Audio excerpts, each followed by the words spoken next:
뭐 살림이고 뭐고 이제 모르겠다. 남편을 지키는 것이 나한테 더 중요하지. 그래서 올라갑니다. 그래서 서울에 첩을 두려고 했던 남편의 시도는 물거품이 됩니다.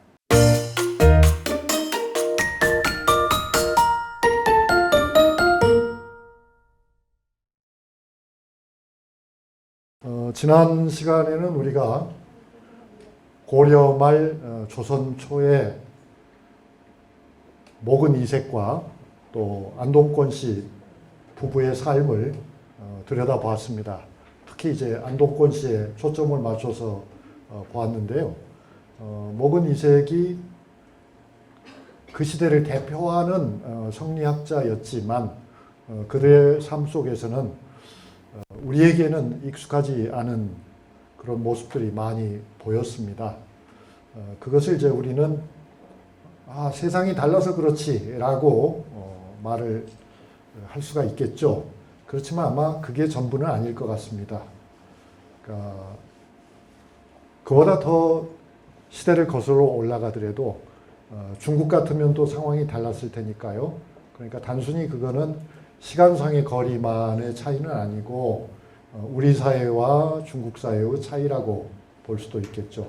뭐 시간이 없어서 일본 사회나 서양 사회하고 직접 비교까지는 못했습니다만 하여튼 각각의 사회는 저마다 다른 전통을 가지고 있는 것이 분명하고요. 그런 점에서 우리 한국 사회는 본래는 우리가 알고 있는 유교적인 모습과는 거리가 아주 멀었다. 그렇게 봐도 좋을 것 같습니다. 자, 그러면 이제 오늘은 목은 이색과 안동권 씨가 14세기적인 인물이었다고 한다면 우리는 200년을 아래로 쭉 내려와서 16세기의 한 부부를 만나볼 것입니다. 제목에서 말씀드린 것처럼 이분들이 부부죠. 그러니까 송덕봉이라고 하는 여성과 그리고 유희춘이라고 하는 미암 유희춘이라고 하는 당대 이름난 학자, 그들이 이제 부부인데요. 그들의 삶은 어땠을까? 결론적으로 말하면 이게 남편이 하는 말입니다. 남편이 아내에 대해서 미암 유희춘이 아내 송덕봉을 직이라고 했습니다. 여러분 어떻습니까? 여러분 아내와 남편이 직이가 된다고 하는 말은 친구 중에서도 아주 정말 믿을 만한 친구를 직이라고 할 텐데요. 어떻게 하면 남편이 아내에게 직이라고 했을까요? 놀라운 일이죠. 16세기에도 여전히 우리 사회에서는 남편과 아내가 서로를 정말 말 그대로 친구처럼 여기는 분들이 있었다. 물론 예외적이라고 볼 수 있겠죠.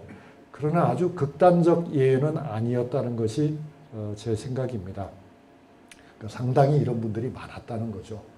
오히려 18세기나 19세기가 되면 부부간에 직위가 된다?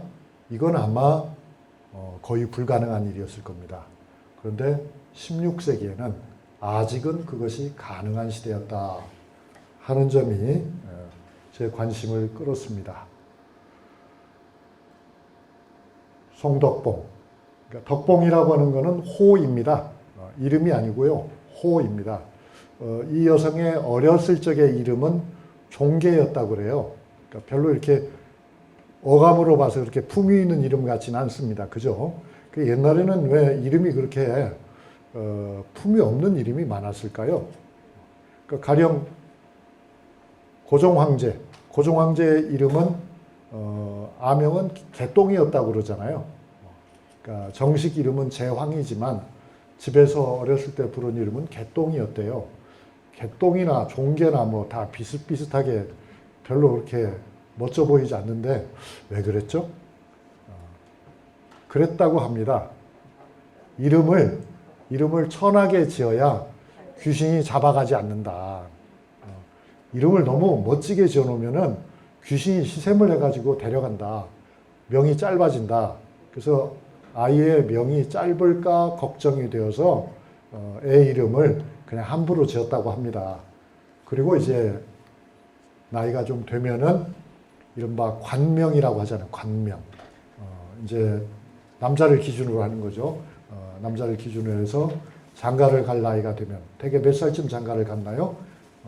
조선시대에는 대략 15세, 15세에서 20세 사이에 결혼을 했거든요.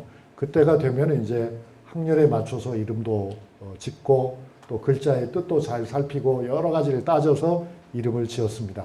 그런데 이제 여성은 바로 그런 관명이라고 하는 것을 갖지 못한 상태에서 결혼을 하게 되는 거죠.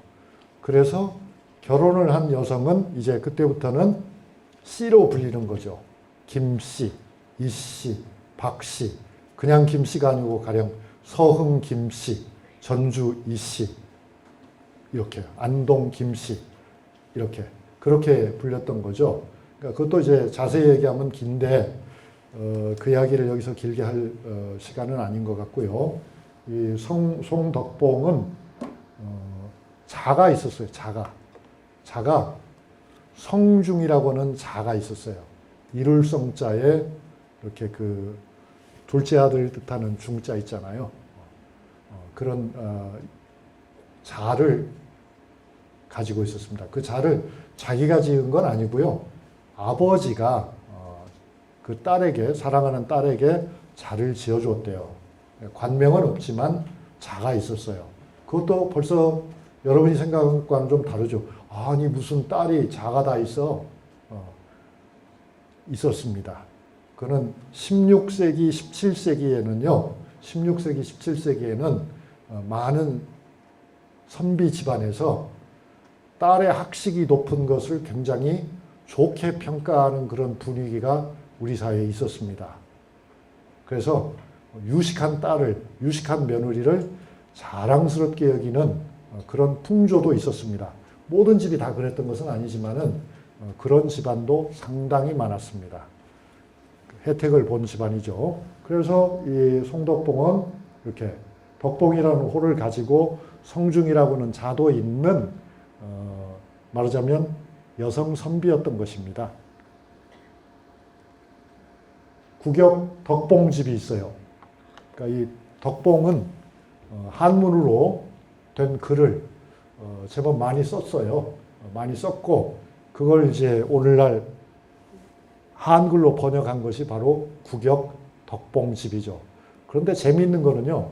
이 덕봉집, 문집 아닙니까? 여성이 문집을 남긴 경우는 그렇게 많지 않았죠. 가령 신사임당 같은 경우도 송덕봉보다 조금 위인데요. 나이가 좀 더 많은 편인데요. 신사임당이 글도 잘하고 그림도 잘 그리고 여러 가지 재능이 있었다고 하지만 신사임당의 문집은 우리가 알지 못합니다. 그런데 송덕봉은 문집이 있습니다. 이건 전적으로 남편의 차이에서 온 것 같습니다. 그러니까 문집을 남길 정도의 여성은 어린이가 아니겠잖아요. 그죠? 문집을 남길 정도라면 30살, 40살, 50살이 될 테니까 그때 그 글을 모아서 누군가가 잘 갈무리 해주는 사람이 있어야 되는데 그게 이제 송덕봉의 경우에는 남편이었던 겁니다. 남편 유이춘이 아내의 글솜씨를 매우 자랑스럽게 여겨서 그걸 묶어서 덕봉집이라고 해줬다.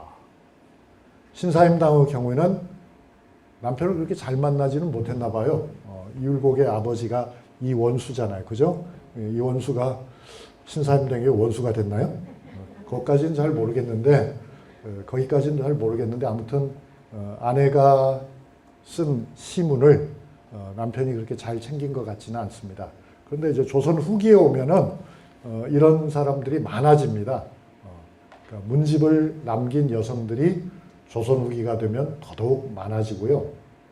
18, 19세기가 되면 꼭 한문으로 된 문집이 아니라 하더라도 여러분 그 시기에는 많은 한글 소설들이 유행하잖아요. 한글 소설, 한글 시가들이 유행하는데 그 작자가 여성인 경우도 많습니다. 그러니까 이름이 알려지지 않았어도 여성인 경우가 많고 독자들 중에도 많습니다. 그래서 옛 학자들이 쓴 글을 보면 요즘 여성들이 책 읽기를 너무 좋아한다. 이 책만 책만 열심히 읽고 살림을 등한히 해서 그것이 걱정이다 라는 내용도 나오고요. 또 책을 빌려보기 위해서 돈을 너무 함부로 쓰는 여성들이 많다. 이러다가 살림을 다 망해먹는 것은 아닌지 모르겠다 하는 그런 쪼잔한 말도 나옵니다. 어쨌든 송덕봉은 이렇게 글을 잘 짓는, 그래서 남편으로부터 대접을 받는 사람이었어요. 이런 이야기 자체가 엄연한 역사적 사실임에도 불구하고 우리가 잘 몰랐던 풍경이죠. 그죠? 16세기에는 아내와 남편이 똑같이 당신도 선비, 나도 선비. 그래서 선비로서 서로를 인정하고 정말 누구보다도 가까운 최상의 친구라고 여긴 경우가 있었다. 오늘은 바로 그런 아내를 만나는 것입니다. 그래서 오늘 이야기는 이렇게 네 가지로 이야기를 쪼개서 하려고 합니다. 첫 번째로는 그런데 이 송덕봉이라고 하는 여성은 무엇보다도 첫째가 유능한 아내였더라 그 말입니다. 글만 잘 쓰는 아내가 아니고요. 살림에 능통한 아내였더라. 이제를 잘하는 아내였더라. 집안을 잘 다스리는 아내였더라. 돈을 잘 버는 아내였더라 하는 얘기입니다. 남편을 편하게 해주는 아내였더라. 그 참 어찌 보면 최고의 아내였을 것 같긴 해요. 송덕봉은. 왜냐하면 대개 글을 좋아하거나 그림을 잘 그리는 그런 재주가 많은 여성들이 살림까지 잘하는 경우는 참 드물거든요. 마찬가지로 공부를 잘하는 남성이 돈도 잘 버는 경우는 참 드물거든요. 안 그렇습니까, 여러분? 그런데 이제 이 송덕봉은 굉장히 유능한 아내였어요. 그 다음에 이제 두 번째로 말씀드리려고 하는 것은 문학적 재능인데요. 특히 송덕봉은 그림을 잘 그렸는지는 모르겠습니다. 음악을 잘했는지도 그것도 제가 잘 모르겠는데 분명한 사실은 시를 잘 썼어요. 시를 잘 썼고 적어도 그들 부부 사이에는 공통된 견해가 있는데 그건 뭐냐면 시는 문과에 급제한 남편 유이춘보다 아내 송덕봉이 훨씬 낫다 하는 것이 남편도 인정하고 아내도 인정하는 자타공인하는 사실이었다는 거죠. 즉 아내는 시인이었습니다. 돈 잘 버는 시인이라니요. 요즘도 참 그런 시인은 참 별로 없을 것 같은데요. 어쨌든 송덕봉은 그런 사람이었다 하는 얘기고요. 거기까지 얘기하고서 1과 2까지 얘기하고서 우리가 좀 10분 쉬려고 그렇게 생각하고요. 그 다음에 세 번째로는 그런데 이제 이들 부부 간에도 문제는 있었습니다. 당연히 문제가 있었죠. 그 핵심적인 문제는 뭐냐면 이 남편이 자꾸만 곁눈질을 한다는 거죠. 아내를 사랑하는 건 맞는데 아내로 만족하지 못하고 자꾸만 도망가려고 해요. 도망가려고. 그런데 아내가 그걸 도망가지 못하게 딱 잡아요. 그런 내용이 흥미롭게도 편지로 남아 있어요. 그 편지도 물론 한문으로 쓴 편지입니다. 한글로 쓴 편지가 아니라 한문으로. 그러니까 대단한 학자라는 걸 알겠죠.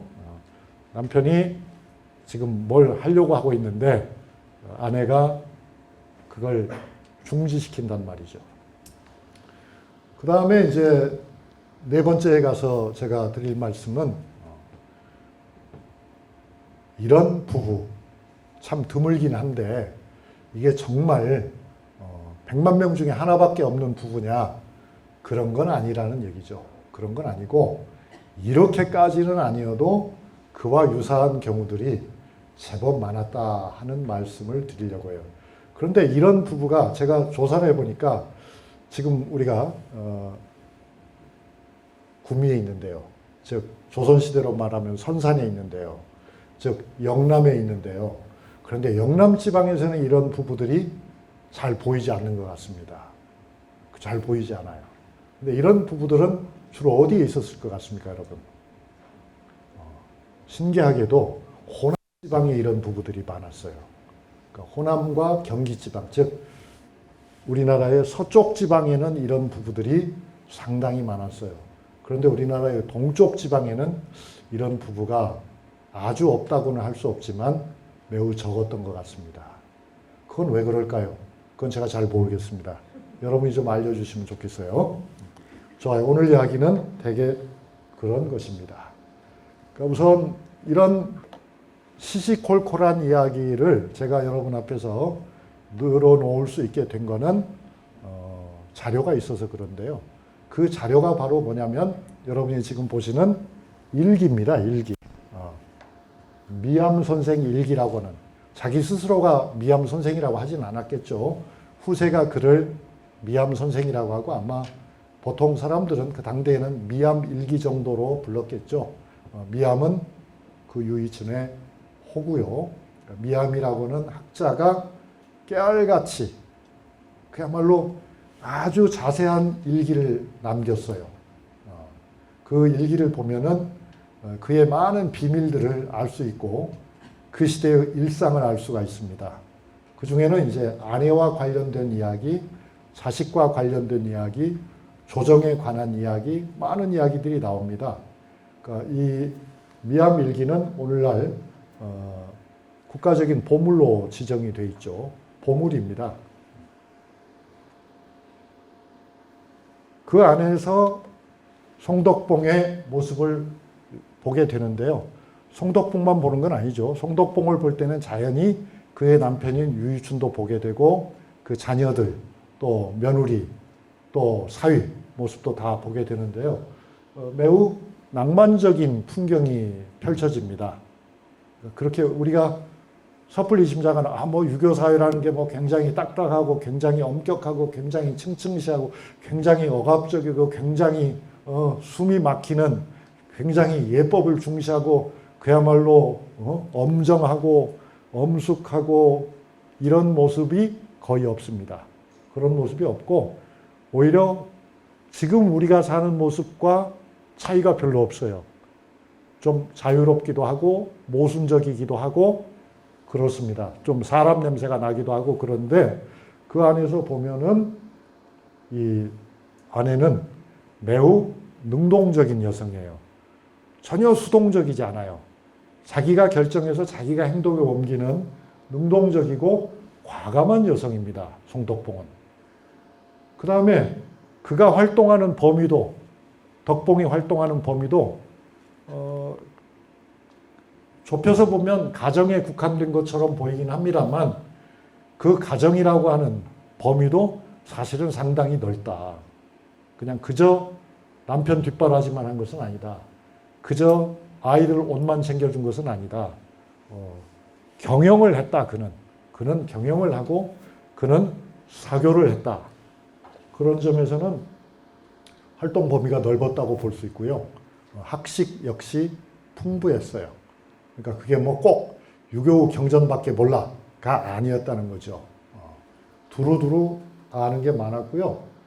그래서 이제 남편과의 관계도 질질 끌려가거나 또는 남편에게 늘 매달려서 하소연하거나 불평하거나 그런 입장이 아니고요. 보기에 따라서는 남편을 끌고 가는 걸로 보입니다. 남편이 오히려 질질 끌려가는 것처럼 보입니다. 그러니까 매우 능동적인 아내인 거죠. 그래서 저는 이 송덕봉을 보면서 16세기 아내의 역사는 우리가 짐작했던 것 이상이다. 여기에는 새로움이 있다 하는 생각을 해봤습니다. 이 송덕봉은 우리에게 비교적 알려지지 않은 송씨입니다. 그러니까 송씨라 그러면 여러분 어떤 송씨를 생각하십니까? 아마 대개는 은진 송씨를 생각하거나 여산 송씨를 생각하실 겁니다. 그게 이제 우리나라 송씨의 대종이니까요. 그런데 이 송덕봉은 홍주 송씨였습니다. 아마 여러분 주변에는 홍주 송씨가 한 사람이라도 있는지 잘 모르겠어요. 근데 어쨌든 이 홍주 송씨라고 하는 집안은 굉장히 작은 집안이에요. 숫자가 아주 적지만 그렇지만 이 또한 이름난 사대부 가문인 것은 분명한 사실입니다. 홍주는 오늘날 충청도 홍성이고요. 자세한 이야기는 이제 이 조선 아내열전에 나오는데 송덕봉이 얘기만 나오는 건 아니고요. 우리가 4번에 걸쳐서 아내들 이야기를 하는데 그 이야기 말고도 10개 넘는 다른 이야기들이 있습니다. 관심이 있으면은 도서관에서 빌려보셔도 되고요. 도서관에 사달라고 신청을 하셔도 되고요. 직접 사시면 물론 더 좋죠. 그러면 제가 부자가 되니까요. 남편 유이춘에 대해서 조금 더 이야기를 해야 될 것 같아요. 부부를 다 들여다봐야 되니까요. 이 남편은 아주 뛰어난 제사였으나 또 재주가 없는 사람이기도 했고요. 그러니까 운이 아주 좋은 것 같았는데도 운이 아주 나쁜 사람이기도 하고 그렇습니다. 아니 교수님 도대체 말을 분명하게 하십시오. 이거면 이거고 저거면 저거지 도대체 뭡니까?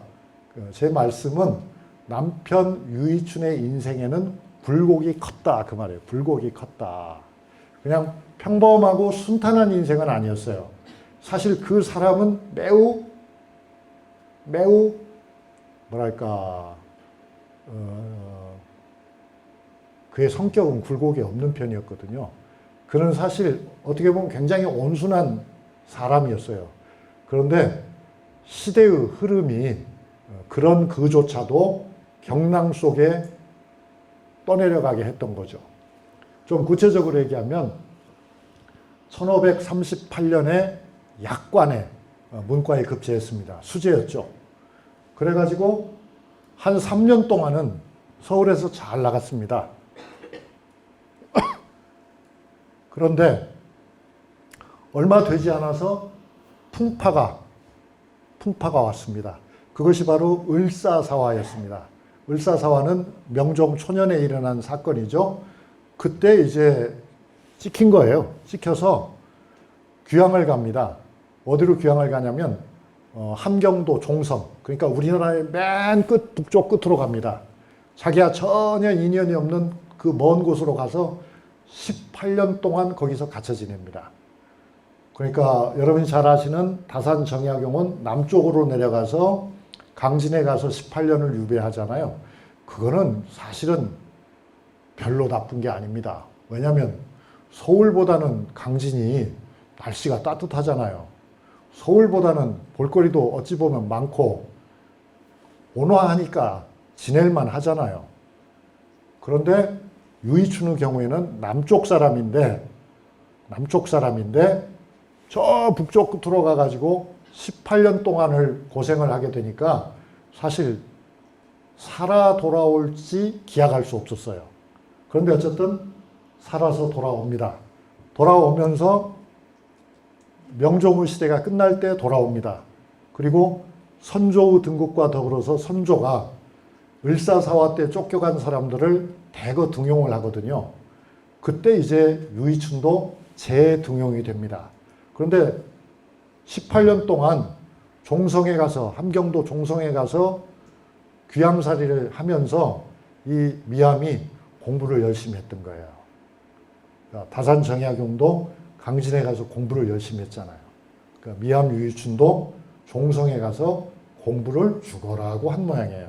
그래서 이제 경학에 관해서는 유교 경전에 관해서는 미암 유이춘보다 더 정확하게 잘 아는 사람이 거의 없다 하는 것이 조정의 중론이었어요. 그러니까 어떻게 했습니까, 여러분? 잘 나갔겠죠. 선조 초년에 아주 잘 나간다. 그런데 사실 유이춘은 정치력은 없는 사람이었어요. 말하자면 정치가는 아니었다 이 말이죠. 그래서 좋은 벼슬을 했지만 그건 학자로서 좋은 벼슬을 한 것이지 무슨 실권이 있는 판서가 되고 실권이 있는 부서에서 권세를 휘두른 그런 사람은 아니었어요. 조용한 선비였던 겁니다. 그러나 임금님 곁에 있었기 때문에 아주 뭐랄까 잘 나간다고 볼 수가 있었죠.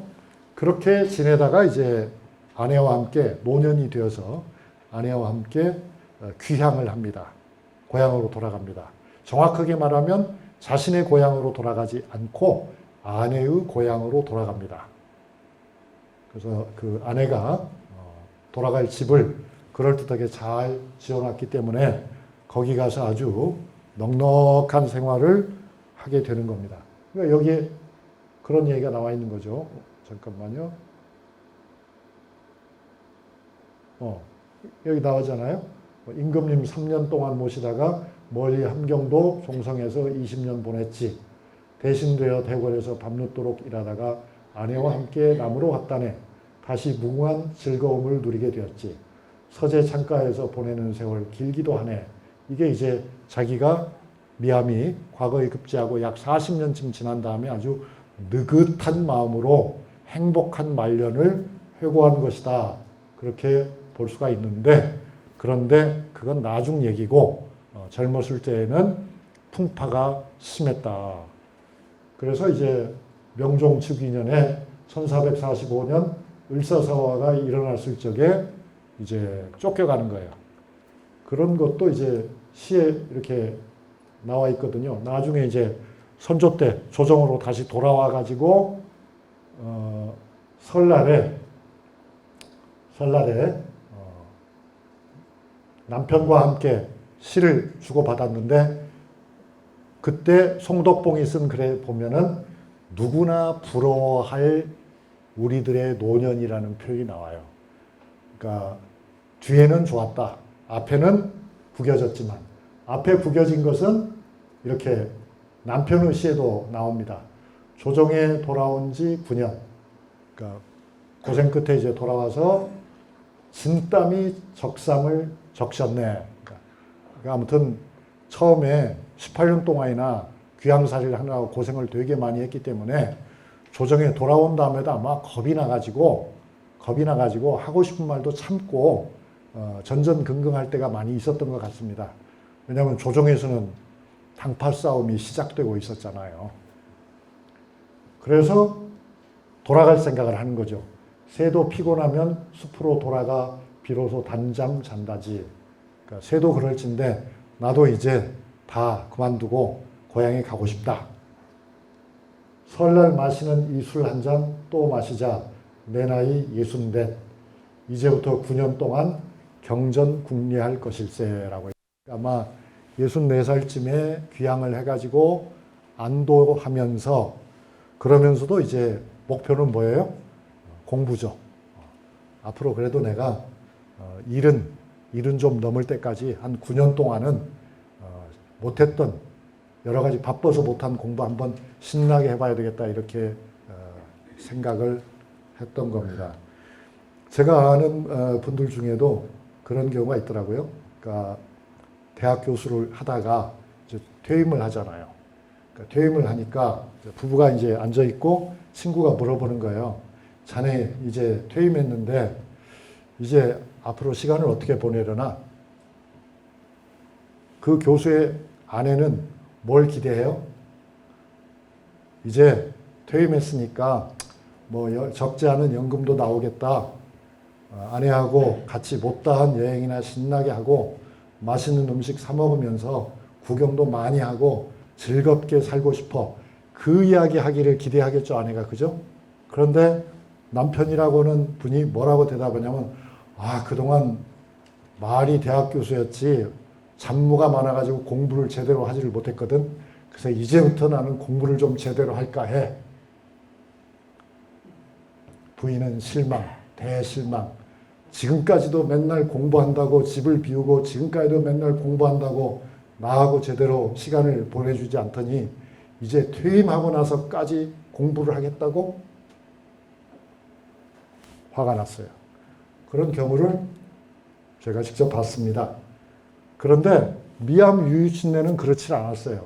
미암 유유춘내의 경우는 아내가 당신은 이제 공부를 제대로 할 때야 라고 이야기를 했고, 남편은 그 아내의 뜻에 맞춰서 그런 건지 아니면 본래 그런 생각이 있어서 그런지 이렇게, 지금 나이가 64인데 퇴임한 거예요. 앞으로 9년 동안은 경전 공부를 내가 열심히 하겠다. 그렇게 말했습니다. 정말 9년 동안 경전 공부를 열심히 했을까요? 그렇게 하지 못했습니다. 왜 못했을까요? 아내가 사망했거든요. 아내가 사망하고는 그렇게 퇴임해서 귀향한 다음에 얼마 안 지나서 아내는 죽고, 아내가 죽고 나니까 얼마 안 있어서 남편도 뒤따라 죽었거든요. 뒤따라서 죽었다고는 너무 좀 상스럽게 들리죠. 작고하셨거든요. 세상을 떠났거든요. 그래서 공부의 계획은 잘 이루어지지 못한 것 같습니다. 그의 위패를 모신 사당입니다. 이 사당은 미암 유이춘 선생 사당인데 전라남도 담양, 대나무 유명한 곳 있죠? 그 담양에 가면 여러분이 찾아보실 수 있습니다.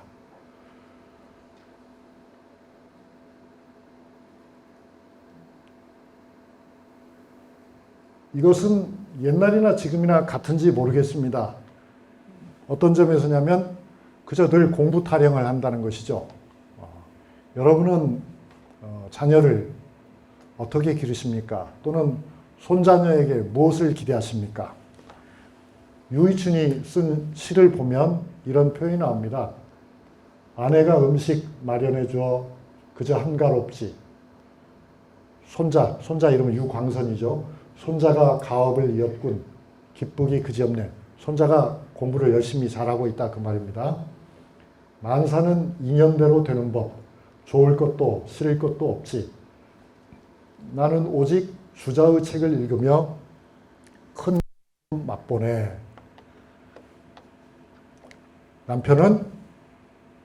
남편 유이춘은 적어도 우리가 지난주에 이 시간에 만난 목은 이색보다는 훨씬 학구파인 것 같습니다. 학자로서 유명한 것은 목은 이색이지만 실제 아마 목은 이색보다는 성리학의 내용을 더 구구절절 정확하게 잘 알고 있었던 사람은 아마 유이춘일 것입니다. 왜? 모근의 시대에는 성리학이 이제 막 들어오는 단계였고 그렇게 연구가 많이 축적되지는 않았어요. 세종의 시대를 지나면서 우리나라에서는 성리학 연구가 본궤도에 올라가게 됩니다. 세종이 임금님이 된 것은 1418년, 미암 유이춘이 활동하기 200년 전이었거든요. 200여 년 전이죠. 그때 세종이 왕이 되어가지고 확인한 사실들이 몇 가지 있는데 그 중에 아주 중요한 사실이 뭐냐면 뭘 제대로 아는 선비가 거의 없다는 점이었습니다. 사실 우리 할아버지들 누구나가 다 사서삼경을 공부하고 있었지만 세종이 확인한 바로는 사서삼경을 똑바로 이해하는 사람이 없다는 거였어요. 그래서 이제 세종은 여러분이 아시는 것처럼 집현제를 만들어서 전문가들을 키우기 시작해요. 그렇게 전문가들을 키워오는 그런 덕분에 15세기를 지나고 16세기가 되었을 때에는 훌륭한 학자들이 많아지는 거죠. 특히 16세기가 되면은 여러분이 늘 자랑스럽게 생각하시는 퇴계 이황을 비롯해서 정말 성리학에 정통한 학자들이 많아집니다. 유이춘도 그 중에 하나입니다. 유이춘의 미암 일기를 읽어보면 퇴계가 자기 집에 놀러 왔다는 얘기도 나옵니다. 같은 시대의 인물이니까요. 그런데 우리는 학자로서 퇴계 이름은 들어봤어도 아마 미암 이름은 여러분 들어본 적이 없을 것 같아요. 그건 왜냐하면 그 시대에 정말 훌륭한 학자들이 너무 많았기 때문에 미암 정도라고 해서 미안합니다만 미암 정도는 보통 사람들이 알지 못하죠. 저 같은 전문가는 당연히 알지만 보통 사람들은 모릅니다. 왜냐하면 훌륭한 학자들이 너무 많으니까요. 그런데 미암 정도 학자도 이렇게 말하잖아요. 나는 오직 주자의 책을 읽으며 큰 기쁨을 맛보네. 이때는 이미 독서의 폭이 완전히 제한돼 버린 거예요. 무엇으로 제한됐어요? 주자의 책으로 딱 집약이 된 거죠. 이제는 주자의 책을 벗어나면 안 되는 분위기가 된 겁니다. 전에는 그렇지는 않았죠.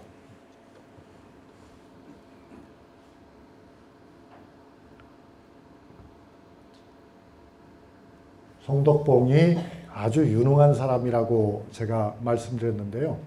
그가 이룬 가장 큰 업적은 뭐냐면, 그의 업적을 한 2가지만 말씀드리려고 합니다. 하나는 뭐냐면, 집을 지은 겁니다. 선조 9년, 1576년에 남편의 소망을 이루어줬어요. 남편의 소망이 뭐였냐면, 나도 옹색한 집에 살긴 싫다. 우리 좀 평수 넓은 아파트로 가면 안 될까? 이게 남편의 꿈이었던 겁니다. 그러니까 그때 아파트가 있을 리 없으니까요. 좀 넉넉하게 시골에 넉넉하게 집 지어가지고 책도 좀 우리가 가지고 있는 책 마음껏 꽂아놓고 거기에 좀 서재도 널찍한 서재, 전망 좋은 서재를 갖춰놓고 좀 편안하게 살면 안 될까 하는 게 남편의 꿈이었어요. 그런데 이 남편은 그 꿈을 스스로 이루지는 못했어요. 그러기에는 경제관념이 너무 부족했죠. 미암 유이촌의 삶에 관한 기록을 읽어보면 그는 청소도 하지 않았다고 합니다. 옷도 제대로 갈아입지도 않았다고 합니다. 그러니까 오직 책을 읽는 것 외에는 별로 관심이 없었던 사람이에요. 그러니까 별로 능력도 없었던 사람인 거예요. 그리고 그것이 흉이 아니고 그 당시에는 선비들 사회에서는 자랑이었던 것입니다. 먼지가 수북히 쌓여 있었고 머리도 며칠을 빗지 않아 가지고서 아주 엉망이었지만 여전히 손에는 책을 들고 있었다 하는 것이 정말 선비답군이라고 하는 그런 평가로 호평으로 이어지던 시대였습니다. 살림은 누구의 몫이었겠습니까? 아내의 몫이었죠. 아내의 몫이었습니다. 여러분 댁에서도 그러신가요? 자신의 고향인 담양에 아주 큰 집을 지었어요. 큰 집을 져서 남편이 깜짝 놀란 거예요. 아니 당신이 어떻게 이런 집을 지었어? 그래서 글을 다 썼어요. 남편이 감탄하면서 아내의 성중이 대청이 완성된 것을 보고 사운을 짓다. 이건 이제 그죠? 완성된이 아니라 완성한이네요. 아내가 큰 저택 공사를 마무리한 것을 자랑스럽게 여기면서 남편이 4편의 시를 연달아서 졌다. 그런 말입니다. 도대체 얼마나 큰 집을 지었길래요? 얼마나 큰 집을 지었는지는 잘 모르겠습니다. 지금 현재는 이렇습니다. 이게 이제 미암 유이춘 종가거든요. 근데 이 모습 속에서 옛날의 집을 찾기는 어려울 것 같아요. 그런데 아무튼 그 대지 위에 지은 것이니까 굉장히 널찍한 대지에다가 아무튼 집을 굉장히 의리의리하게 지었던 모양입니다. 이 집은 여러분이 지금도 방문하실 수 있습니다. 뭐라고 남편이 말하냐면요. 지금 아내의 유능함에 대해서 얘기하고 있는 거죠. 부인의 솜씨, 즉 송덕봉의 솜씨는 그 옛날 노나라에 이름난 목수 공수반과도 같고 순임금 때 착상이 기발하였던 수와도 같습니다라는 글이 나옵니다. 그러니까 아내가 얼마나 멋들어진 집을 뚝딱 잘 지어냈던지 남편은 이거는 중국의 전설 속에 등장하는 명장들이나 당신이나 솜씨가 비슷하네 라고 말할 정도입니다. 그러니까 문학작품이라는 것이 의례 과장되기 일수이긴 합니다만 그래도 아내가 한 것을 이렇게까지 극구 칭찬하는 걸 보면은 그 만족도라고 하는 것은 굉장했던 것 같습니다. 고객 만족도 1위. 대상감이죠. 좀 구체적으로 알고 싶어 하실 것 같아서 이렇게 제가 그 시의 일부를 가져왔습니다. 물론 이건 번역한 것이죠. 확 트인 서재, 북쪽의 누대, 자손들도 하라비는 자기 자신이고요. 본받아 열심히 글을 읽으리라. 선친의 유언대로 고향 해남을 떠나 새로운 곳에 정착했다. 그러면서 이제 과감하고 수완 좋은 아내 덕분이다 하는 이야기를 합니다. 그러면 여기서 좀 의심스러운 것도 있죠, 여러분. 본래 고향은 해남입니다. 해남은 바닷가죠. 그런데 고향을 옮긴 겁니다. 어디로? 처갓집 쪽으로. 그런데 그게 신기하지 않아요? 누구 말을 듣고 옮긴 거예요? 아버지. 아버지가 해남을 떠나라고 주문했기 때문입니다. 해남을 떠나서 하여튼 내륙으로 들어가라고 했어요. 왜 그랬을까요? 보통은 고향을 지키라고 하는데 그 까닭은요. 외적 때문입니다. 그러니까 15세기 초까지도 외구 침략이 많았죠.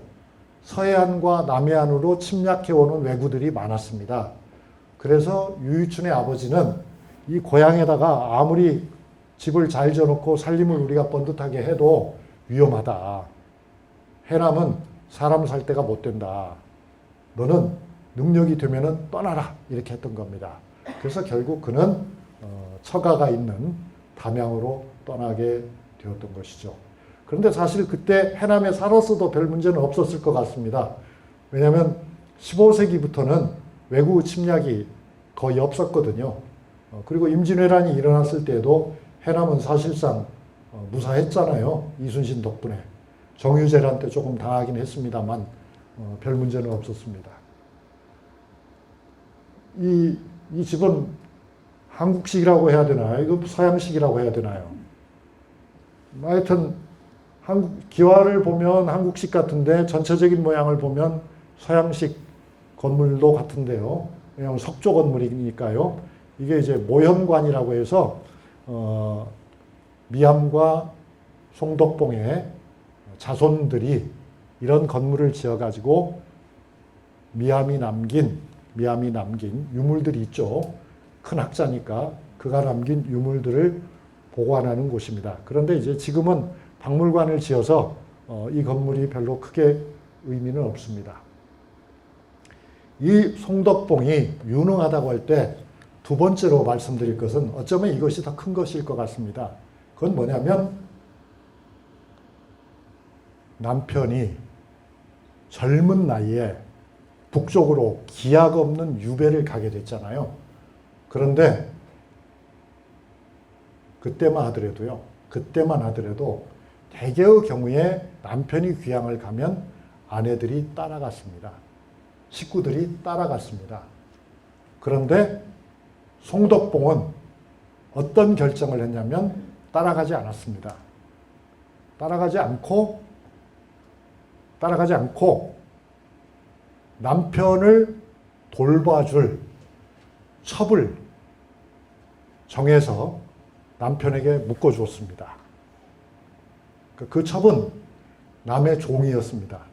다른 사람의 종 가운데서 유능한 여성을 골라가지고 돈을 주고 사서 자기 폐물을 시집 올 때 가져온 폐물을 팔아서 그 여성을 샀다고 합니다. 사서 남편에게 묶어주었습니다.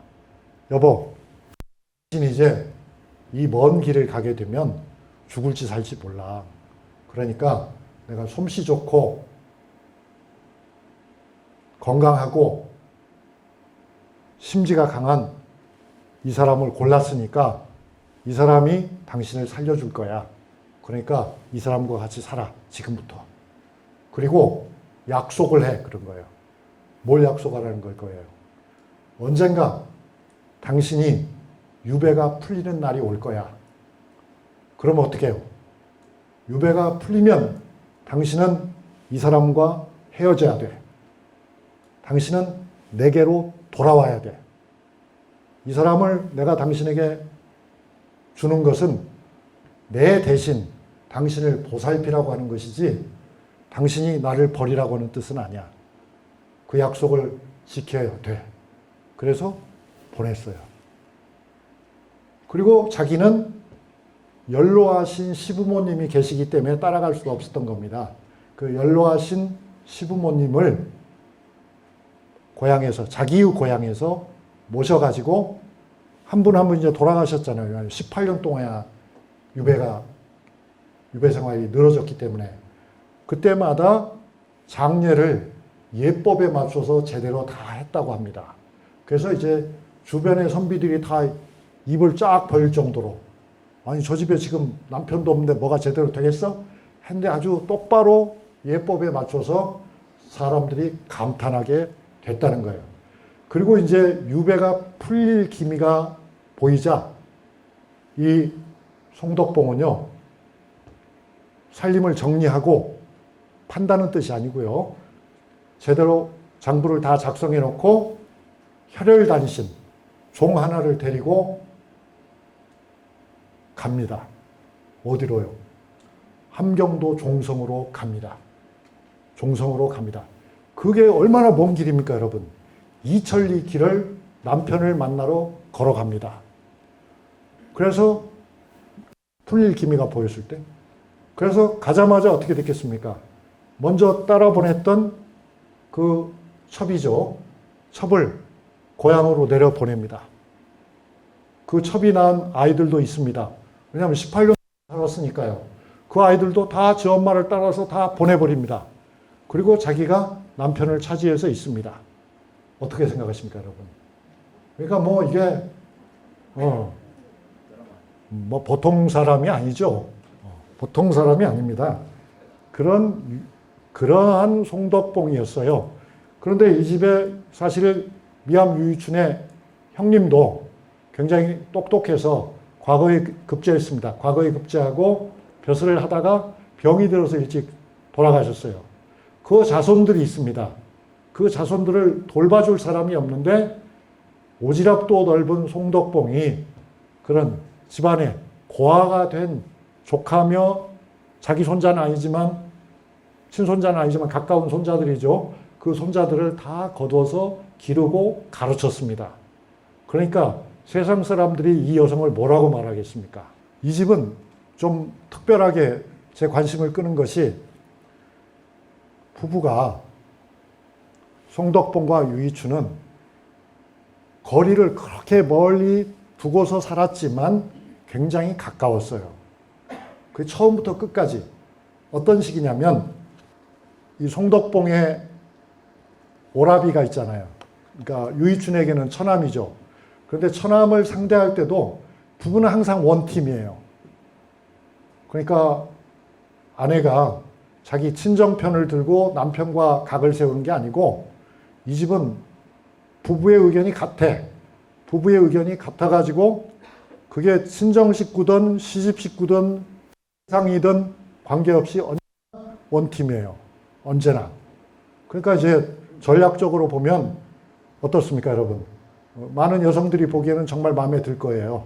많은 남성들이 보기에는 글쎄 그래가지고 될까 하는 생각이 들지도 모르겠습니다만 하여튼 그랬습니다. 그런데 사실 따지고 보면은 송덕봉과 유이춘은 그러니까 송덕봉에게는 유이춘이 첫 번째 남자였지만 유이춘에게는 송덕봉이 첫 번째 여성은 아니었습니다. 송덕봉을 알기 이전에 유이춘에게는 아내가 있었고요. 그런데 그 아내가 일찍 병으로 사망했습니다. 그래서 말하자면 재취였던 것이고요. 나이가 그러니까 한 5살 정도 차이가 납니다. 그러니까 유이춘이 세장가를 들 때에는 유이춘은 이미 학자로서 능력이 입증되었기 때문에 많은 사람들이 유이춘에게 재취자리지만 유이춘을 사유로 삼으려고 했습니다. 그래서 이제 마지막까지 혼담이 오고 간 거는 달성서씨 집안의 딸과 혼담이 무르익었어요. 그런데 유이춘이 송덕봉을 선택했습니다. 유이춘이. 그러니까 유이춘이 왜 송덕봉을 선택했냐면 여기 적은 것처럼 그 중국의 진나라 때 우리나라로 하면 삼국시대입니다. 삼국시대에 이른바 중국의 이제 도사급 인물들이 있잖아요. 중림칠연이라고 하는 인물들이 있잖아요. 그 중림칠연 중에 한 사람이 바로 그 유명한 도잠인데요. 역사에 전하는 말로 이 도잠은 그 자신이 대단한 시인이자 대단한 학자였지만 그에 못지않게 도잠의 부인인 적시가 아주 학문이 뛰어났다고 합니다. 그래서 두 사람이 친구처럼 살았다는 거예요. 그 이야기를 모를 사람은 아무도 없었죠. 당대의 지식인들은 다 그런 이야기를 알고 있었는데 유이춘은 두 번째 장가를 가게 되었을 적에 이번에는 내가 이 꿈을 이루리라라고 생각한 거예요. 나는 돈 많은 집 아가씨도 좋고 얼굴 예쁜 아가씨도 좋지만 그러나 내가 진실로 원하는 것은 재능이 있는 여성이다. 그래서 송덕봉을 선택했대요. 그러니까 송덕봉이 재능이 뛰어나다는 것은 주변에서는 이미 알 사람은 다 아는 이야기였던 거예요. 결과는 잘 맞아 떨어진 거죠. 미암의 목판이고요. 그래서 미암은 그러니까 남편이 처음부터 아내에게 기대하는 바가 컸다. 그래서 이 사람들이 굉장히 화기애애하게 지내는데 유배가 풀리고 조정에 돌아왔을 때에도 제가 여기다 적었습니다만 임금님 가까이에서 벼슬을 하니까 임금님이 더러는 술도 선물로 주고 음식도 선물로 주고 과일도 선물로 주고 그러잖아요. 그럼 이 유희준이 굉장히 다정한 남자예요. 그래서 그 음식이나 과일이나 술을 조금씩 덜어내가지고 그걸 하인을 시켜서 아내에게 갖다 주는 거예요. 어떻게 생각하십니까, 여러분? 어떤 남성들이 보기에는 아이 뭐 남자가 이렇게 쪼잔하게 이렇게 말할지도 모르지만 그걸 받는 아내의 입장에서는 더없이 영광스럽고 보람이 있다. 그런 거 아니었을까요? 그랬습니다.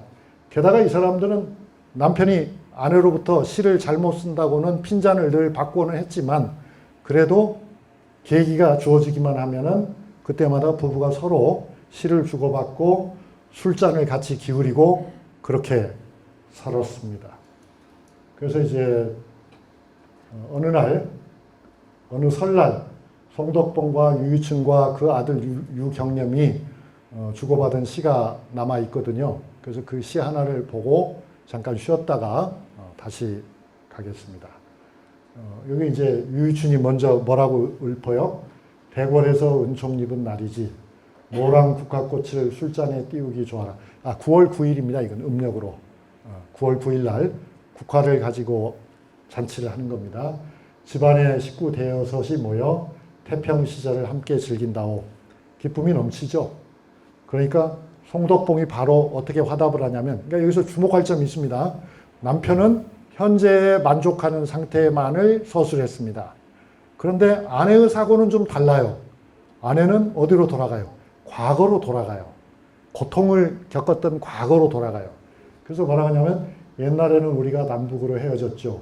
어찌 이런 좋은 시절이 다시 올 줄 알았겠어요. 이게 훨씬 더 만족감이 있잖아요. 맑은 가을 좋은 절기에 모였네요. 천리 먼 길에 우리가 서로 기약하였듯이 말이죠. 그래서 이제 유배 생활 중에 서로 편지를 주고받으면서 언젠가 우리도 풀리는 날이 있을 거야. 뭐 서로 그런 이야기를 하지 않았겠습니까? 이제 그런 회고조의 말을 맨 밑에 깔면서 이렇게 기쁨을 더욱더 키우는 역할을 하고 있습니다. 그런가 하면 이제 아들은 이렇게 또 글을 썼죠. 학처럼 흰머리 우리 부모님 당상에 계십니다. 울긋불긋 색동옷 입고 춤을 추옵니다. 이거는 이제 고사에 나오는 대로 자기가 효성을 다하려고 노력한다는 이야기입니다. 우리 집안에 한없는 즐거움이 있사옵니다. 이 밖에 다시 무엇을 더 바라겠사옵니까? 해서 아주 정말 행복해하는 세 사람 모습이 눈에 들어오십니까? 좋아요. 이 송덕봉이라고 하는 분이 일단 여장부였던 것 같아요. 여장부. 그러니까 보통은 하기 힘든 그런 결단을 하고, 그런데 되게 그런 결단을 하는 사람들이라는 것은 흔히 하는 말로 좀 남성적이고 대범하고 그렇잖아요. 그러면 또 이렇게 시라든가 이런 거하고는 좀 거리가 멀 수가 있는데 송덕봉은 그렇지가 않았던 거죠. 그런 점에서는 좀 예외적인 사람이었다고 생각합니다. 가령 허난설원 같은 분은 글을 굉장히 잘 쓰는 분이잖아요. 그러니까 허난설원이 글을 아주 잘 쓰는 점에 대해서는 여러분이 누구나 다 알고 계시는 서해 유성룡이 쓴 글이 있습니다. 보면 막 칭찬하거든요. 정말 훌륭한 시인이라고 그렇게 얘기를 하거든요. 그런데 허난설원이 살림을 잘했다고 하는 것은 전혀 알려지지 않은 바거든요. 실제로 잘한 것 같지도 않습니다. 그러니까 일찍 작고하기도 했지만, 또 신사임당 같은 경우도 재주가 참 뛰어난 그런 분이지만은, 그렇지만 신사임당이 남편을 이렇게 뭐랄까 움직여서 남편을 인물로 키우고 그런 것은 안 보이거든요. 그러니까 그저 재주가 많은 한 여성이었을 뿐이죠. 그 이후에도 이제 많은 이른바 여류 명사들이 등장하죠. 그러니까 여러분들에게는 낯설 수도 있지만 강정일당이라든가 임윤지당이라든가 그런 또 김삼희당이라든가 그런 많은 여성 학자들이 있습니다. 여성 선비들이요. 그런데 그 여성 선비들이 살림도 잘했다, 내조도 잘했다, 그런 부분은 전해지지 않습니다. 그런데 이 송덕봉은 그런 점에서는 좀 아주 비범한 인물이었던 것 같아요. 그럼 이제 이야기를 좀 더 해보겠습니다. 그러니까 말씀드릴 건 많고 시간은 한정이 되어 있기 때문에 일일이 다 깨알같이 설명은 못하고 넘어갑니다. 그래서 이렇게 남편이 쓴 시, 또 거기에 대해서 부인이 응답한 시, 또는 부인이 쓴 시, 남편이 응답한 시들이 이 집에는 여러 편이 있습니다.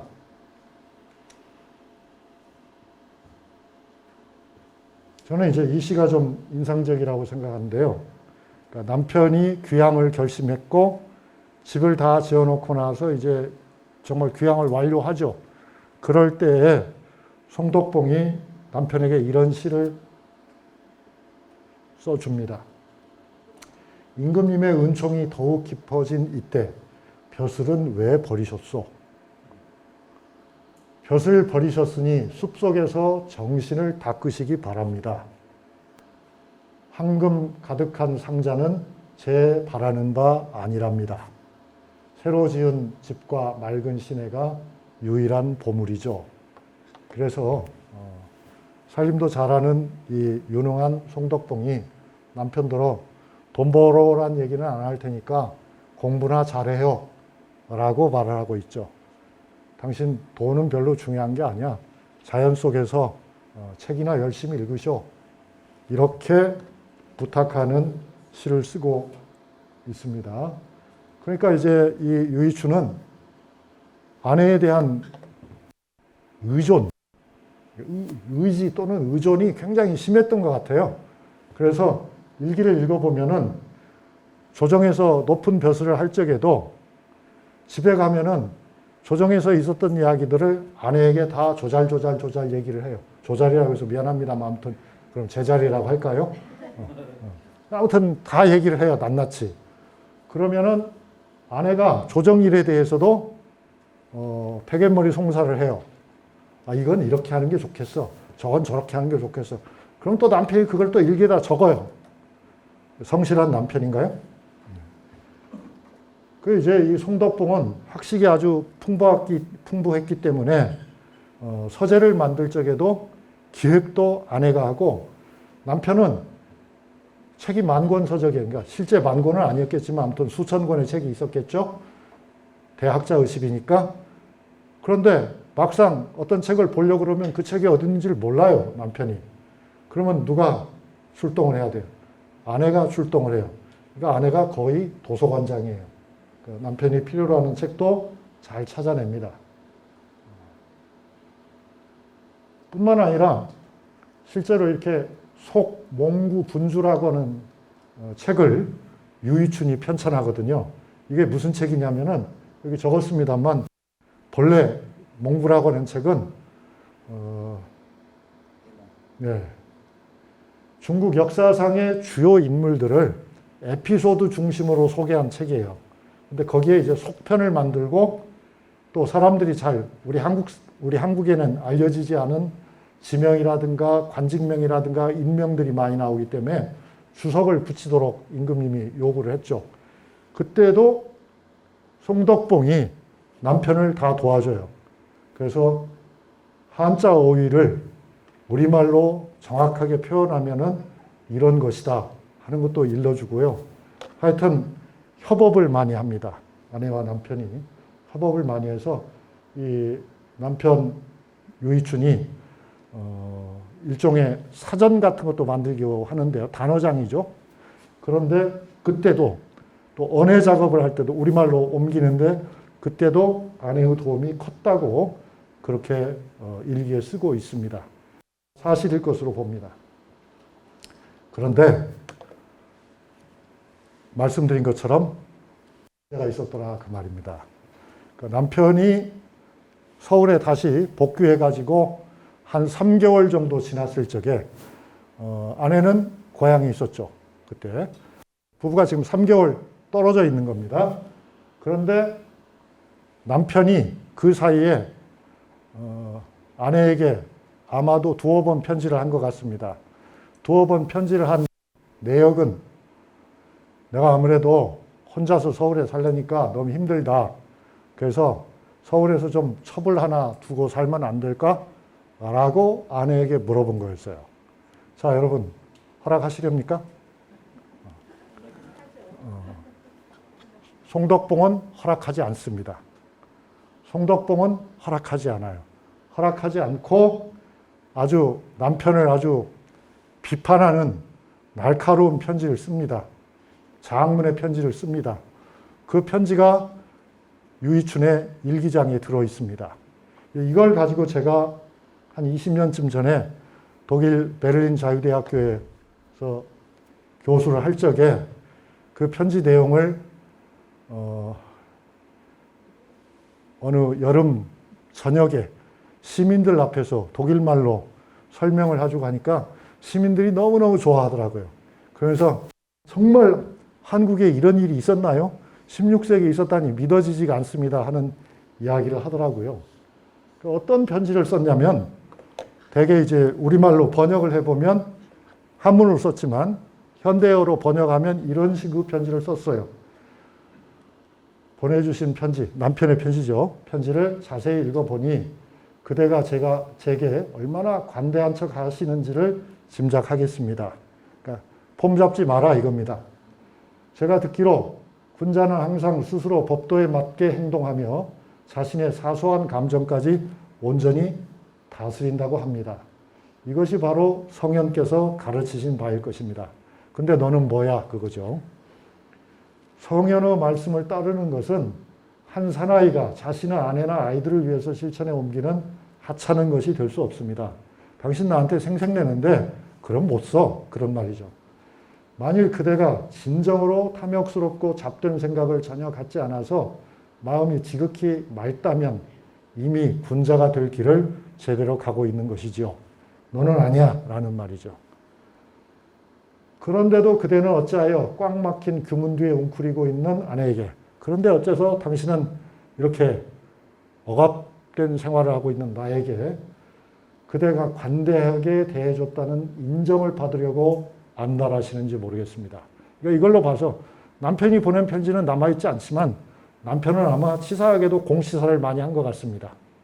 자기가 뭐 처갓집에도 잘했고 자기가 아내에게도 잘했고 자기가 뭐 어쩌고 저쩌고 그러니까 서울에서 남들도 다 첩을 두고 사는데 나도 첩 하나 두는 게 뭐 그게 문제가 되냐 그렇게 아마 썼던 모양이에요. 그러면서 이제 이런 얘기를 합니다. 그대가 그저 서너 달 동안 첩을 안이 두고 홀로 지내셨다 하여 마치 그 덕이 넘치는 것으로 자부하며 그렇게 뻐기시는 것인가요? 라고 했어요. 너는 3개월이지만 나는 18년도 참고 지냈다. 이 바보야. 그 말인 거예요. 이제 지금. 아시겠죠? 너는 우리 아버지 비석을 세우는데 네가 공헌했다고 떵떵거리지만 나는 너 아버지 어머니 다 혼자 모셔서 돌아가시고 장례 지내고 제사 모셔서 너 그거 어떻게 생각해? 그런 말입니다. 이게. 그대는 정말로 나의 호감을 크게 살 만한 일을 하셨다고 믿으시는가요? 너 지금 제정신으로 하는 말이야? 이렇게 얘기를 했습니다. 그 당시에 그게 이제 선조 3년 1570년 6월 달의 편지인데요. 이때 이제 송덕봉의 나이는 50세였어요. 그리고 남편은 이제 그보다 당연히 나이가 5살쯤 더 많았고요. 이렇게 편지를 보내니까 남편이 꼬리를 바로 내립니다. 남편이 더 이상 시도하지 않습니다. 그리고 송덕봉도 바로 행장을 차려가지고 서울로 올라가 버립니다. 뭐 살림이고 뭐고 이제 모르겠다. 남편을 지키는 것이 나한테 더 중요하지. 그래서 올라갑니다. 그래서 서울에 첩을 두려고 했던 남편의 시도는 물거품이 됩니다. 여러분 어떻게 생각하십니까? 여기에 이제 적어도 3가지 생각할 점이 있습니다. 3가지. 첫째로는 뭐냐면 우리의 기대를 배신하는 거죠. 우리는 보통 어떻게 생각하냐면 뭐 조선시대야 남자 중심 시대인데 남자가 첩을 두거나 말거나 지 맘이지 그거 뭐 그게 아내하고 상의할 일인가? 라고 우리는 생각하기 쉽습니다. 실제는 어땠을까요? 실제는 그렇지 않았습니다. 실제는요, 여러분이 생각하는 것보다는 첩을 둔 남자가 거의 없었습니다. 그리고 그 첩을 둔 거는 거의 대부분 시한부였습니다. 그리고 그 시한부에 첩을 둔 것도 무엇이 전제가 되어 있다고요? 아내의 동의가 전제되어 있습니다. 아내가 허락하지 않는데 남편이 첩을 둔다는 것은 일반적으로는 불가능한 일이었습니다. 그러면 아내는 남편에게 첩을 두는 걸 왜 허용했을까요? 그거는 사정상 어쩔 수 없다고 판단할 때 남편에게 허용을 했던 겁니다. 가령 어떤 사정이 거기에 해당이 될까요? 남편이 멀리 벼슬을 가서 생활이 매우 불편한데 내가 직접 챙겨줄 수는 없다. 그러면 거기 있는 동안에는 내가 못 본 척 할 테니까 알아서 지내라. 이런 정도인 거죠. 네가 평생을 데리고 살겠다? 그거는 내가 못 봐준다. 그런 거였습니다. 그런데 실제로는 아내에게 상의하지 않고 첩을 두는 경우도 또 많이 있긴 했습니다. 그 경우는 어떻게 설명을 해야 될까요, 여러분? 그거는요, 이미 부부관계가 파탄이 났을 때입니다. 형식은 부부지만 이미 두 사람 사이에는 사이가 나빠질 만큼 나빠져서 쟤가 뭘 하고 살든 나는 별로 상관이 없다 하는 정도까지 갔을 때 이혼을 할 수는 없지만 이미 마음은 서로 금이 간 그런 상태의 부부도 많이 있죠. 그럴 때에는 남편이 동의를 구하지 않았던 겁니다. 그러니까 여러분, 첫 번째 얘기는 그겁니다. 조선시대에 첩, 우리가 잘 모르고 있는 부분이 많다 하는 거죠. 그 다음에 제가 두 번째로 드리고 싶은 말씀은 뭐냐면, 같은 얘기는 이 다음 주에 만나는 수사 김정희의 경우도 보입니다. 그러니까 16세기 만의 일이 아니었던 거죠. 수사 김정희는 19세기의 인물이거든요. 그때도 여전히 아내의 동의가 필요했습니다. 그게 하나고요. 두 번째로는 미암 유이춘의 태도가 우리의 관심을 끕니다. 어떤 태도입니까, 여러분? 억압적입니까? 윽박지릅니까? 그렇지 않거든요. 매우 솔직합니다. 매우 솔직하고 아내의 의견을 존중합니다. 이게 우리가 몰랐던 부분입니다. 근데 그게 퇴계 이황이 쓴 다른 글에도 보입니다. 퇴계 이황이 쓴 글에 보면요. 그걸 여기서 제가 자세하게 소개할 시간은 없지만 핵심을 간추려서 두 줄로 말하면 이렇습니다. 첫 줄은 뭐냐면 퇴계 이황이 이렇게 말하는 거예요. 옛날 같으면 이혼도 가능하다. 그러나 우리 시대에는, 퇴계 말이에요. 우리 시대에는 이미 이혼이 불가능하다. 그러니 이제 아내가 마음에 들지 않더라도 남편은 아내를 참아야 한다라고 얘기합니다. 그러니까 우리가 알고 있는 것과는 다릅니다. 아내가 남편을 참아야 한다가 아니고 퇴계 이황은 어떻게 보는 거냐면 이른바 공부를 한다는 남편이 아내를 참아야 한다. 아내는 공부를 제대로 하지 못했다.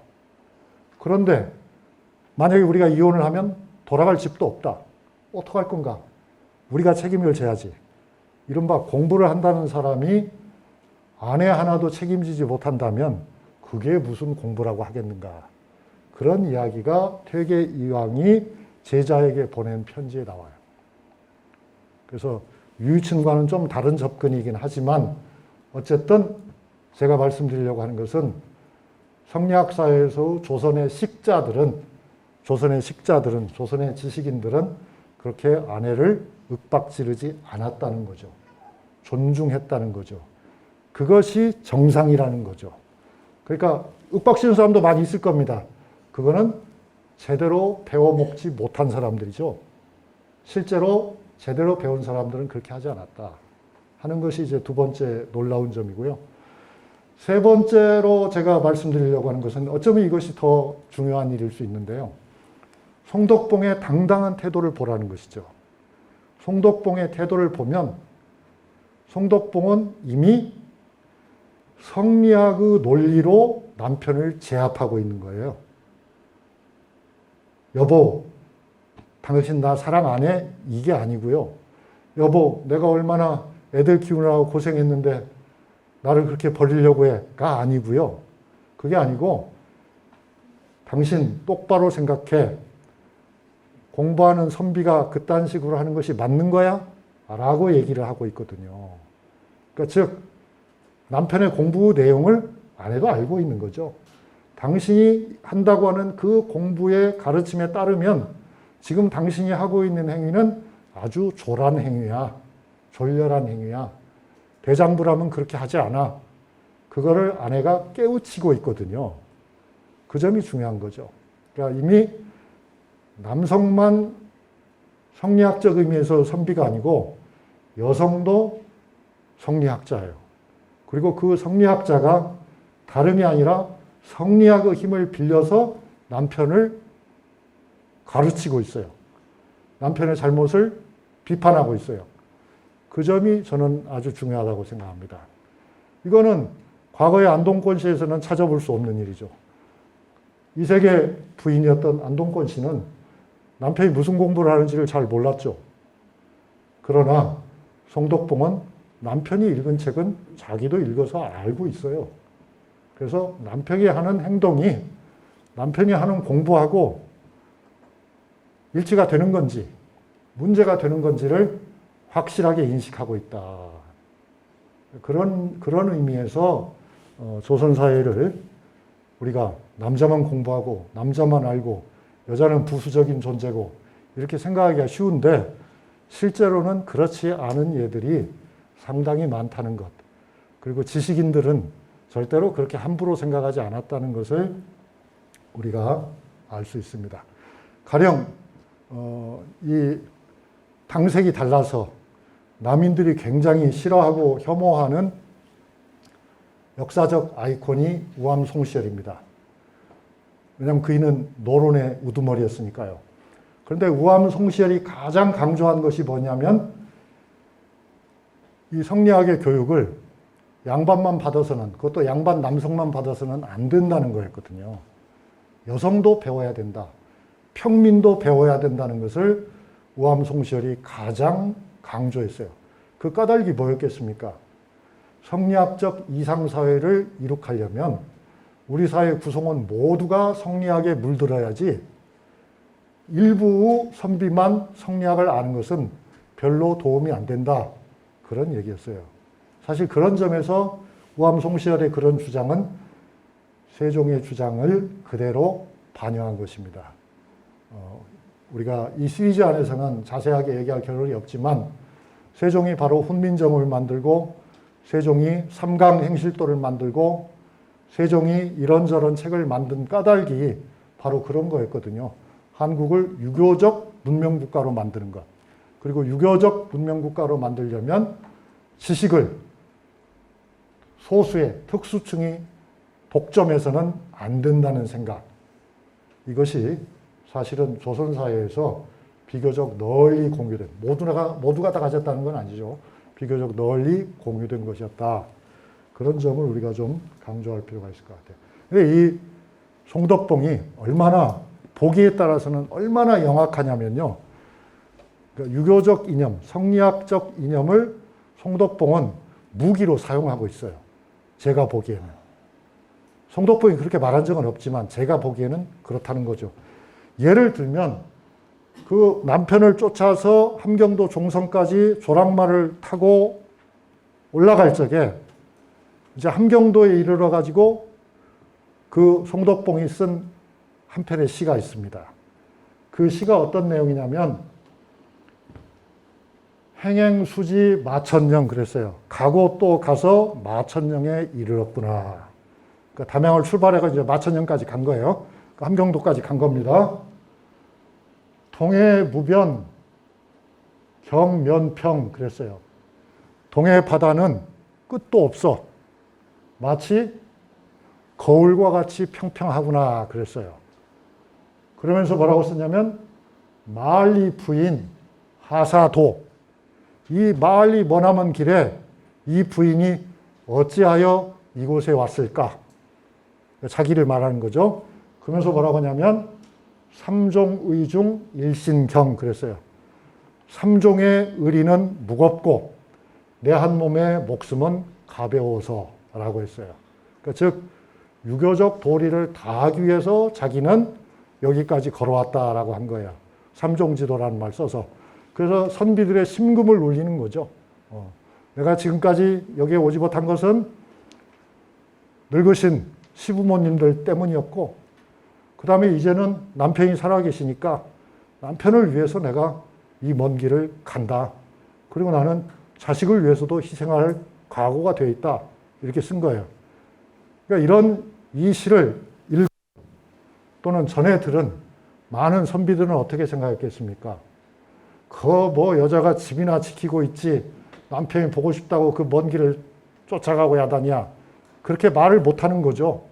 왜냐하면 여기에 보면 남편이 그리워서 간다는 말은 한마디도 없어요.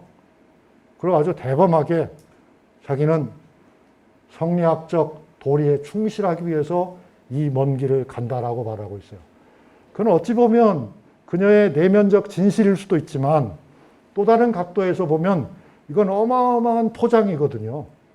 실제로는 하루라도 빨리 남편과 자기가 직접 구해서 그 먼 길을 딸려 보낸 종을 빨리 해산을 시키고 자기가 남편을 오롯이 차지하기 위해서 가는 것일 수도 있죠. 그렇지만 그녀는 그렇게 말하지 않는다.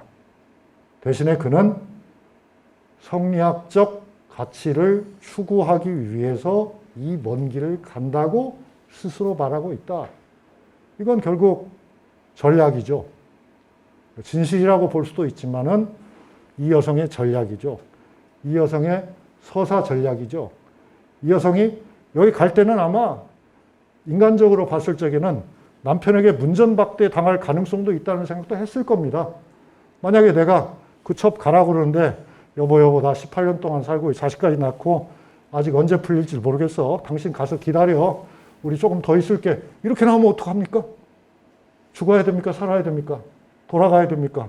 어떻게 해야 됩니까? 그런 아마 착잡한 생각들을 많이 했을 거예요. 그래서 제가 전략이라고 말하는 거죠. 그랬을 적에 이 아내 송덕봉은 이 한편의 시로서 만약에 그가 극단적인 상황에서는 자결을 한다 하더라도 후세가 자기를 편들어 줄 수 있을 거라는 생각을 하지 않았겠습니까?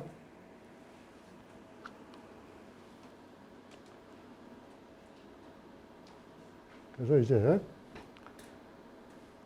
다행이었던 것은 남편 유이춘이 말이 통하는 사람이었다는 것이겠죠. 남편은 아내의 뜻을 받아들였어요. 그때도 순순히 18년 동안 살았던 첩을 정든 아이들을 주어서 돌아가게 했어요.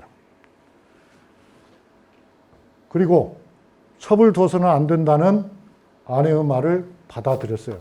그런데 사람이라는 게 묘한 것 같습니다. 유이춘은 그 18년 동안 자기를 뒷바라지한 그 여성을 잊었을까요? 잊지 못했을까요? 그것도 한번 우리가 생각해 봐야 될 문제죠. 잊지 못했습니다. 잊지 못했어요. 잊지 못해서 그 여성이 종의 신분이지만 좋은 여자였을 겁니다. 좋은 여성이었을 겁니다. 좋은 인간이었을 겁니다. 그 여성을 잊지 못합니다. 잊지 못해서 그 여성이 해남 출신이에요. 해남 출신이어가지고 서울에 벼슬을 하게 되니까 이른바 소분이라는 거 여러분 아시나요? 소분이라는 말은 문자 그대로 하면은 산소를 씻는다 하는 뜻이고요. 실제로는 성묘입니다. 그러니까 자손이 잘 되면 부모님, 조상님들의 가까운 조상의 은덕으로 알고 나를 잡아가지고 가서 성대하게 성묘를 하는 거예요. 휴가를 얻어가지고. 그래서 소분을 하러 가고요. 성묘를 마치기가 무섭게 유이춘이 말을 몰아서 갑니다. 누구에게로? 그 아줌마에게로. 그 아줌마에게로. 그런데 유이춘이 그 집에 도착하기가 무섭게 또 한 사람이 그 집에 도착합니다. 그 사람이 누구였겠습니까? 그 사람이 바로 송덕봉이었습니다. 그래서 바로 낚아채서 집으로 데려옵니다. 하루 저녁도 자지 못했습니다. 하루 저녁도 자지 못했습니다. 당신 성묘 간다는 사람이 왜 여기 와 있어? 가자 집에. 성묘 다 한 거 봤지? 가자. 데려갑니다. 이제 그럼 유이춘과 그 종인 첩 사이에 난 아이들이 몇 명 있다고 그랬는데 그 아이들은 신분이 무엇입니까, 여러분? 그것도 궁금하죠.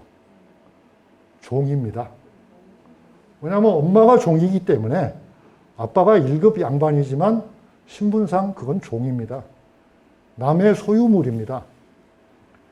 자, 그럼 아빠는 어떻게 해야 됩니까, 이제? 얘들이 커서 시집도 가야 되고 장가도 가야 되는데 그 상태에서 얘들이 시집도 가고 장가도 가면은 유이춘의 손자, 손녀들이 다 뭐가 되는 겁니까? 다 종이 되는 거죠. 어떡합니까? 유이춘은 전전긍긍하죠. 그들에게 자유를 주고 싶어 합니다. 적어도 평민이 되게 하고 싶어 합니다. 평민이 되게 하는 방법은 무엇입니까? 그 종의 주인에게 돈을 지급하고 종을 사야 됩니다. 사서 그 문서를 내가 불태워버리면 얘들은 이제 적어도 평민이 되는 거죠. 유이춘은 그 일을 합니다. 가격은 어땠겠습니까, 여러분? 가격이 셉니다. 왜 셉니까? 아버지가 성공했으니까 종의 주인은 아는 사람이었지만 유이춘과 잘 아는 사람이었지만 제값을 받지 않습니다. 그럼 뭘 받습니까? 프리미엄까지 얹어서 받습니다. 그것이 세상입니다, 여러분. 그렇지만 유이춘은 결국 돈이 그렇게 많은 돈이 없기 때문에 차례로 자식들을 사가지고 풀어줍니다. 그럼 결국 그 돈은 어디서 나오는 겁니까, 여러분? 그 돈은 만화님이 주신 돈입니다.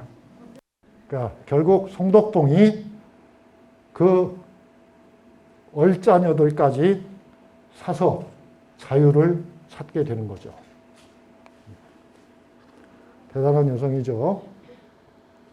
그러니까 하여튼 당시 기준으로 보면 유이춘이라는 남자는 어떻게 보면 졸장부 같아 보이기도 하지만 근본적으로 보면 굉장히 개방적인 사람이고 합리적인 사람이라고 생각이 됩니다. 이 모든 것들을 우리가 하나도 모를 수도 있었습니다. 만약에 유이춘이 자기만 아는 사실로 알고 기록으로 남기지 않았더라면 우리는 이런 사실을 알 수가 없죠. 그런데 다행히도 유이춘은 진실한 사람이었기 때문에 어찌 보면 자기에게 꼭 유리하다고 볼 수 없는 이야기들이지만 그것들을 깨알같이 적었어요. 그러니까 자기가 아내에게 보낸 편지는 남기지 않았어요. 아마 뒤늦게 읽어보니까 자기가 봐도 좀 창피했던가 봐요. 그렇지만 아내가 자기를 반박하는 글을 쓴 것은 일기에다가 그대로 베껴놨습니다. 원본은 남아있지 않아요. 베껴놓은 게 남아있죠. 그런 걸 보면 이 유이춘이라는 사람은 참 반성적인 인물이었다고 생각이 되고요. 둘 다 결국 시집장가 셈이라고 생각합니다. 이제 유이춘이 남긴 글들이죠. 그래서 저는 이렇게 보는 거죠. 그러니까 사실 세상의 모든 약자가 아무리 처지가 좋지 않더라도 자신의 권리, 자신의 자존감을 그래도 최소한 방어할 수 있는 그런 세상이 좋은 세상이 아니겠는가. 적어도 유이춘의 집안에서는 그런 일이 실천되고 있었다는 생각을 해보고요. 그것은 물론 유이춘의 관대함도 있지만은 송덕봉이라고 하는 여인의 특별함과도 직접적인 관계가 있다 하는 생각을 하고요. 우리 모두가 송덕봉이 될 수는 없을까 하는 생각을 합니다. 이런 유물들은 담양에 가시면 미암박물관이 있어요. 미암박물관에 가시면 자료들을 보실 수가 있습니다. 그럼 이제 마지막 얘기를 할게요. 마지막 얘기는 제가 몇 차례 던져놓은 얘기인데 이런 사람들이 사실은 그렇게 꼭 적지는 않았다 하는 얘기고요. 그러면 이제 예를 들어봐라 이렇게 나올 거잖아요. 말로만 그러지 말고 실제로 예를 들어봐라.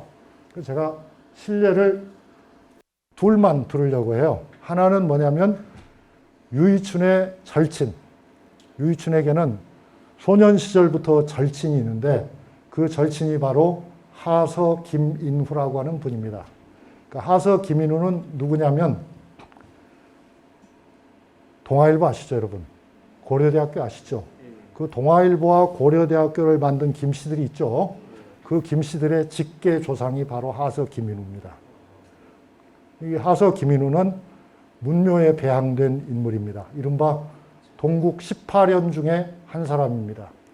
그리고 이 하서 김인후 위패를 보신 피람서원이라는 서원이 지금의 전라남도 장성에 있는데 그것은 퇴계를 모신 도산서원과 함께 우리나라 7개의 서원이 유네스코 세계문화유산이잖아요. 그 가운데 하나가 바로 피람서원이고 그 피람서원의 주인공이 바로 하서 김인후다. 하서 김인후는 상대적으로 덜 알려져 있어요.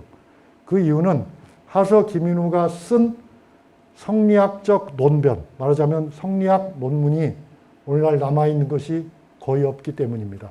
시는 많이 남아있어요. 1300편 정도의 한시가 남아있어요. 그래서 그 1300편의 한시를 종형으로 엮어서 제가 옛날이라고 해도 되겠네. 20년도 전에 책을 한 권 쓴 적이 있습니다. 그래서 그 당시에는 많은 사람들이 주목을 받았는데요. 근데 어쨌든 그런 인물이어서 당대에는 16세기에는 호남의 하서 영남의 퇴계라고 하는 말이 실록에 나올 정도입니다. 그러니까 당대의 최고 학자였습니다. 그래서 퇴계집에도 보면 여러분이 퇴계집을 구해서 보실 수 있겠습니다만 인터넷으로 보실 수 있어요. 퇴계가 성균관에 있을 적에 유일하게 친구로 삼은 사람이 하서 김인후라고 하는 기록이 나옵니다. 그러니까 그런 정도로 큰 학자였어요. 그래서 여러분들 나중에 퇴계의 고제로 뛰어난 제자로 고봉기대승이라고 하는 이름을 알 겁니다. 퇴계와 고봉기대승 사이에 많은 편지를 주고받았죠. 사단 칠정에 관한. 그런데 사실 그 편지의 맨 앞부분을 보면 이야기가 나옵니다. 뭐라고 나오냐면 고봉기대승이라고 하는 사람은 전라도 광주 사람입니다. 광주 사람인 고봉기대승이 퇴계에게 편지를 쓴 이유가 뭐냐면 처음 나와요. 이야기에. 고봉은 본래 하서 김인후하고 사단 칠정에 관해서 토론을 할 생각이었던 겁니다. 그런데 하서 김인후는 퇴계 이황과는 달리 술을 너무 좋아해요. 술을 너무 좋아해가지고 일찍 돌아가셨어요. 퇴계는 70 넘게 사셨지만 하서는 50 정도에 돌아가셨어요. 그래서 기대승이 하서 선생한테 여쭙고자 하였으나 하서 선생이 자꾸 하셨기 때문에 하서 선생이 가장 믿고 높이 평가했던 퇴계 선생에게 이 편지를 드리게 되었다고 나와 있어요. 그러니까 그 정도의 학자가 하서 김인후인데 그 김인후 하서 선생의 문집을 보면은 이 양반이 똑같아요. 유이춘과 똑같아요. 아내하고 술도 마시고 아내하고 시도 주고받고 그리고 부부간의 의가 원체 좋아가지고 남편이 밖에 나갔다 늦게 들어오면은 아내가 집 앞에 나와서 남편이 올 때까지 기다리고 있고 그래요. 그렇게 아주 정말 로맨틱한 그런 부부관계를 이어갔던 사람이 하서 김인후예요. 그런데 그 제일 친한 친구가 바로 미암 유이춘과 그의 부인이었더라 그 말입니다. 그러니까 이 사람들은 서로 남남이 아니었어요. 이제 그 이야기도 자세하면 긴데 싹둑 잘라서 얘기하면 미암 유이춘의 아까 그 시 쓴 아들이 있잖아요.